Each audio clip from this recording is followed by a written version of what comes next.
Alright, good evening everybody. Welcome back to another round over here, Daily Play Samuel's the Player, and we're back another round of Rumble in the Bundle. I really like the name of this. This will be episode 1 of us cracking our Phyrexia BB1 bundle. This episode 0, in which we open the bundle itself. It's here, because, well, first booster cracking will be on the same day, don't worry. So yeah. Well, and yes, you might have heard from the first booster cracking, we will only be opening one booster today. Camera, how are you doing? Got that? Yeah, we already had some technical difficulties during episode 0, so yeah. Oh, and in case you're wondering, we stored the basics nice and simply here. I put the promo and basics, or at least the foil basics in sleeves. Happens to them. Yeah, after that being said, I think now crack pack number 1 here. And yeah, let's see what we get. Day pack. Give us this day our daily pack. I'm not sure where I'm going. Alrighty. This is ripping weird. They do this. This ripped really weird. Now it's open. I changed the sleeving as well. Like, we noticed already that they skipped us out on an artwork. Originally, those boxes usually had 2 different artworks on the outside, as well as there was only 1 basic artwork. Both foil and non-foil, which was kind of sad. Right. So we start off with a Phyrexia Golem token. That guy looks pretty sick. I think he's from the... I just want to say the Forest Kingdom, no, but Copper Forest, aka from Boringplex domain. Pretty cool. Well, I again did what I did in the other video, like trying to adjust it with the big microphone instead of with the camera, sorry. So it's pretty free Phyrexia Golem. Token artifact creature. Looking pretty sick actually. Oh. I'm already done. Just kidding. Now here's the actual art card. Oh, this looks gosh. I think I already also have that card from pre-release. That what artwork rings a bell. Ooh, I think that was the token maker. Yes. That thing that basically got an oil token every turn, and then it made an X1 Phyrexia something token. I think Phyrexia elemental token with haste and trample that had to be sacrificed. AKA similar to Spark's elementals, after they get stronger and stronger. Yeah, Urabrask's Forge. Cool artwork. Maybe I should move to column over here. You guys at least can see it. I mean, you have to fit all the cards there, so there might be specialties on the way. We'll see. Oh, and this is one of the Phyrexian Scribbling Storms. I actually like the two. I think they're supposed to be depictions of death or something like that. That looks pretty cool. I'm not a fan of all of them, but this one, at least from what I've seen, like I only saw a few. Looks. I would put them in a deck because I think then you would want to have almost all of them, or if it's only a splash color, maybe then you would also. I'm not sure, but not in a mix. Okay, what do we have here? Lancing Raptor, our first common. Well, besides the basic, that is, obviously. 2 generic, 1 white, 2 Phyrexian Bird. Flying. As Toxic 1, so again, similar to the red promo we got. It also deals an additional poison counter whenever it deals combat damage to a player. When Flensing Raptor enters the battlefield, another target creature you control Toxic gets +1/+1 and gains flying and non-flying. Yeah, I think one of my opponents had a few. Or he didn't really get to use them because good of a removal. Nice. It looks pretty fast. It almost looks like it would have haste with the red streaks behind it. Yeah, cool. What do we have here? Ooh, a reprint of a classic. Terramorphic Expanse. Not sure how. I definitely like this more than the original Time Spiral artwork. If it's loading up to the other one, I'm not entirely sure. Pretty good artwork. Nice. So, of course, if you don't know the card, Terramorphic Expanse is a land. Tap it, sacrifice it. You can search your library for a basic land card, put it on the battlefield, tap, and then shuffle. Phyrexian monuments of today will be nothing but dust tomorrow. Enough tomorrow, so will be their rule. Cough. Yep, cough, cough, still around. Hasn't kicked the bucket yet. Of here. Hex Gold Slash. 1 red, instant. Hex Gold Slash deals 2 damage to target creature. The creature has Toxic, Hex Gold Slash deals 4 damage to that creature instead. Yeah, I mean, that's a... I think you have done a lot of sets, those. I do 2 damage unless there's a special condition met, and I do 4. Once again, I hope nobody heard that. I just got another message. No matter how tough they are, even Phyrexians prefer to keep their guts on the inside. Dorkadine. Oh, he's still kicking around as well. The interesting style. I guess this one could look pretty sick in foil if they just go for foiling out the light blue parts. I need to see how that one looks in foil, actually. But I'm interested in how they foil that one up. Oh, yeah, I mean, as I said, pretty simple, effective card. Definitely limited, it's playable. Gold Warden Helmet. Another white common. It's an equipment this time around for 2 generic, 1 white. Artifact equipment. Has 4 mirrored in. When this equipment enters the battlefield, create a 2/2 rebel creature token, which is red, and then attach this to it. It's similar to the living weapons from the original Phyrexia set, whereas they always brought a 0/0 token that got equipped. You will bring 2/2 tokens, which means, of course, the equipment, I guess, has weaker stats itself that it adds. But, I mean, maybe they are cheaper to equip. Yeah, 1 generic and 1 white. Yeah, the equipment cost not too bad, but it only has creature gets +0/+1. Okay, so here you really need the token. I mean, with the token, it's a 3 mana 3, which is it's playable in limited. But yeah, it's nothing to write home about. Oh yeah, I played that guy. This is a cool guy. He's I'd say a newer version of Experiment 1, if you know that one from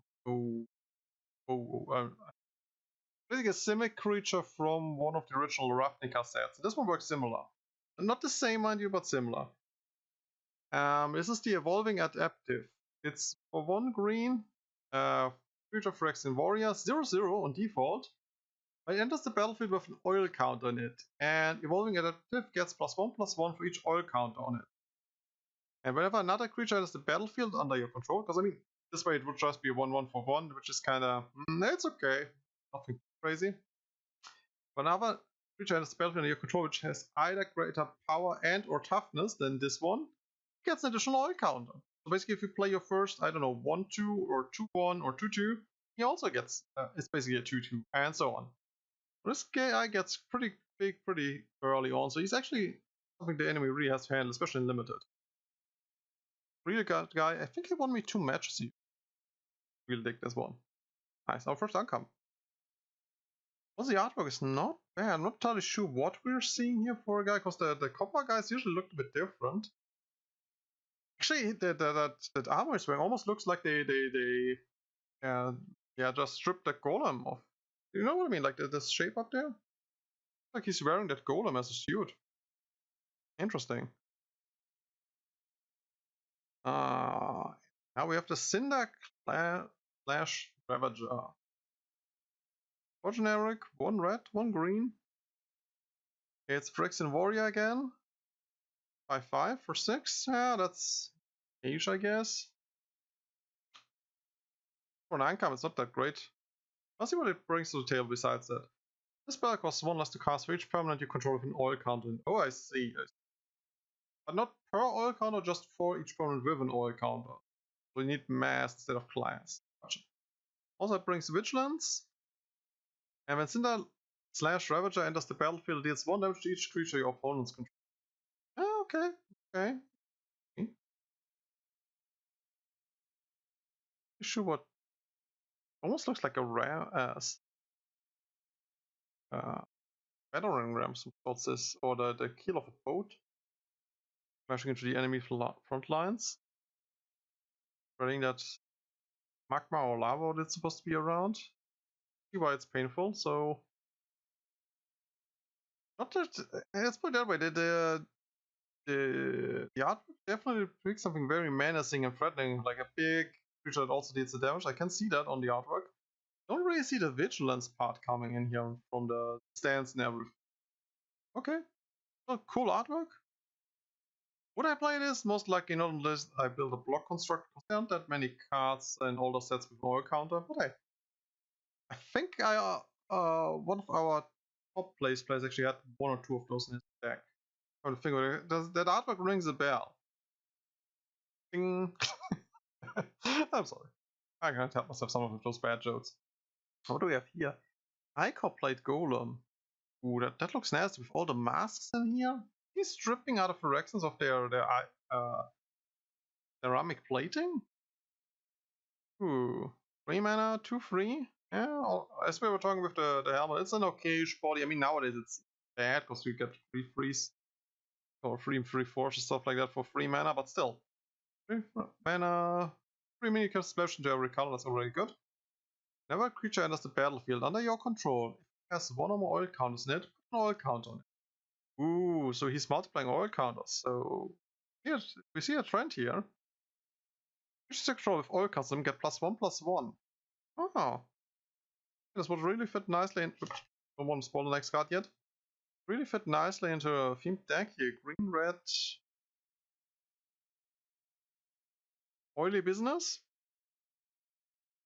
I like it. The artwork is sick. Not entirely sure if the top part is supposed to be the actual face there. I mean, it looks almost like the thing over the mouth. There is a morning face like that.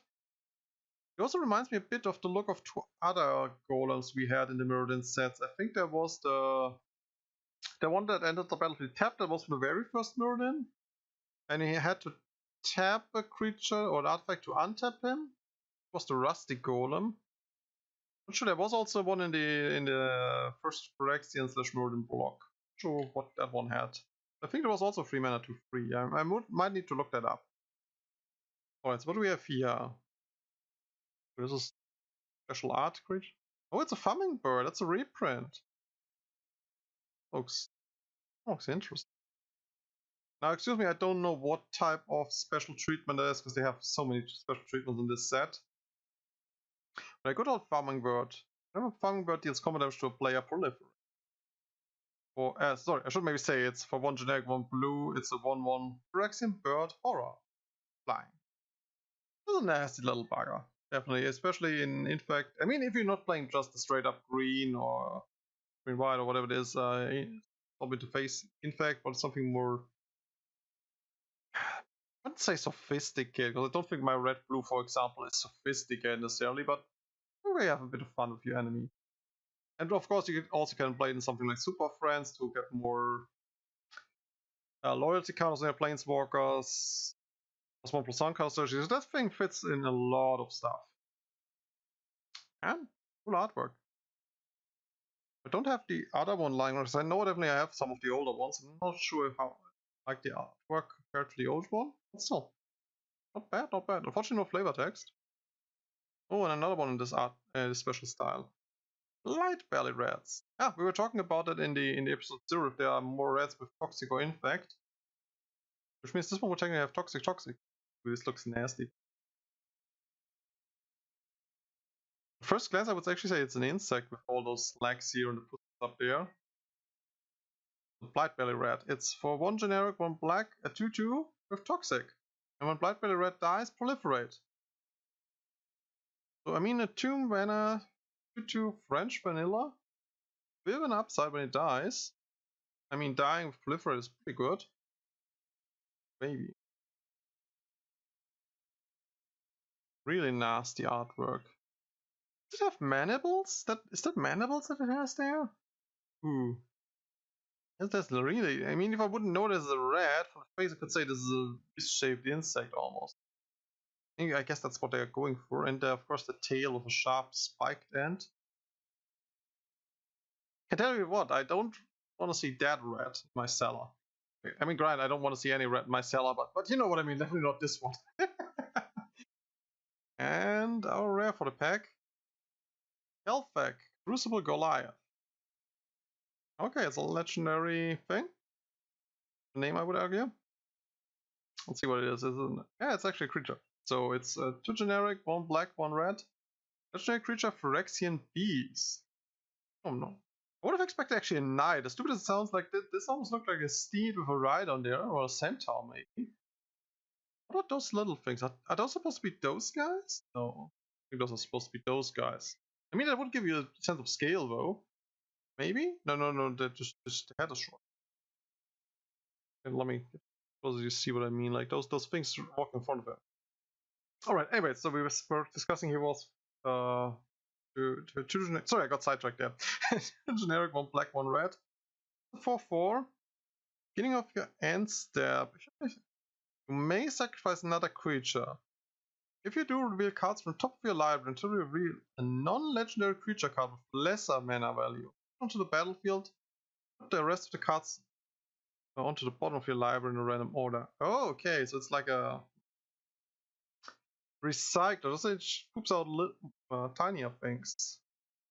Yeah. Oh man. I mean, the ones, of course, with upscaling, if you know what I mean, like sacrifice something and search for life for some a card with +1. I mean, the devs are searching, so.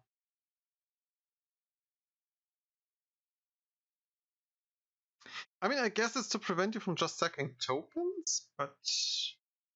I think, as I said, like there's something like the birthing pot that can search for 1 for higher.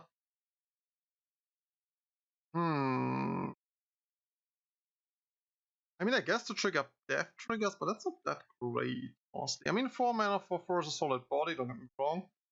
The effect could be nice. But if, for example, plays in my Alicia who smarts at death, most likely not because A, he's not having 2 power. Oh, he has 2 big power already, and I mean, the good thing is you can use it already in the turn he entered the battlefield. At the end of the turn if he sticks around long enough, so I guess that's a plus. Yeah. Oh, hello there! Woo! Got a second rare in this pack. It's all shiny. I really need to make another one so shiny sound effect at some point. Also for my streams. Okay, so who do we have here? Venza, Corpse Puppet. Ooh, they're bringing back Venza? Boy. Like, you know, that basically in the first Phyrexia block, basically, Venza had to sacrifice stuff to revitalize Carl by giving a new spark and a new heart? Did you give him a new heart? I think he gave him a new spark to reactivate him. Okay. Venza, Corpse Puppet. So it's 1 black, 1 blue mana, a 1/3. That's a pretty decent body, considering. Yeah, I'm trying to compare to the one a 3 mana 1/3 infiltrator who was always unblockable and could block. Professional, like dropping the card there. Oops. Let's see. All right, that's a decent body. Talking about professional. So, a creature, Phyrexia, zombie, wizard. He's still a wizard. Lifelink, toxic 1. Oh, okay. Whenever you proliferate, choose 1. I guess in addition to proliferating, so nice. What do we get there? Don't control a creature named the Hollow Sentinel. Create the Hollow Sentinel, a legendary 3/3 colorless Phyrexian Golem artifact creature token. Not this guy, but a legendary shiny version of it. Or, well, maybe shiny. Actually, is there a shiny token? I don't think there. Or target artifact creature you control gains flying and lifelink until end of. Ooh, okay, so it's not really a choice. Like basically, it's supposed to be like, oh, if you don't have him, then poop another one out. Or well, if you have a bigger one or already have him, then yeah. Well, it's a cool card. I dig the artwork. It's a bit too dark. I hope the camera should pick it up properly for you guys. I guess that actually here the foil helps so that you guys can pick out the details a bit better. Pick this card. That's cool. Do you have something like the Hummingbird? Yeah, or the red here. I mean, then again, you actually want to play it with artifacts, I think, and not so much. But I mean, one or two stuff like Farming Graph, for example, should hurt. That's a pretty cool card. I like it. So overall, I would say, looking at this, pretty decent booster. I mean, we've got 2 rares. Not too much. I have no idea if those are worth anything. Don't get me wrong, I'm not looking at the price here. Some really nice artwork, some interesting cards. Always nice to have another Farming Bird for deck. Going adaptive. I think that's my... I think I got one of the prize booster as well from the tournament, so I think that should be my third. Not bad. I really dig the artwork coming to it. The more I look at it, the more I like it. Of the Thermorphic Expanse. Maybe I swap one of my other ones out. My decks. And the rest, decent cards. Interesting selection. The card I'm not really too fond of is I think the Godward's Helmet, because yeah, as soon as the token has an unfortunate demise, you have a very expensive that just gets plus 0/+1. So, kind of meaning a slash because it's a situational card. I mean, as you see here, it has for cards with Toxic, that's pretty decent.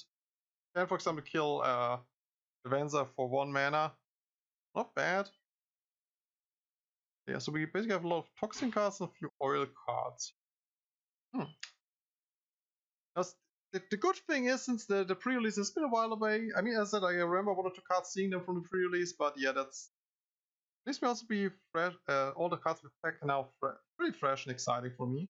Well, and I'm looking at the video time. I think I have to trim this down a bit, but let's see. Anyways, thanks for watching, sticking around. It's great to have you here. I was playing Plays, signing out here. Glad if you stop by for the next one, and if not, glad having you. Bye.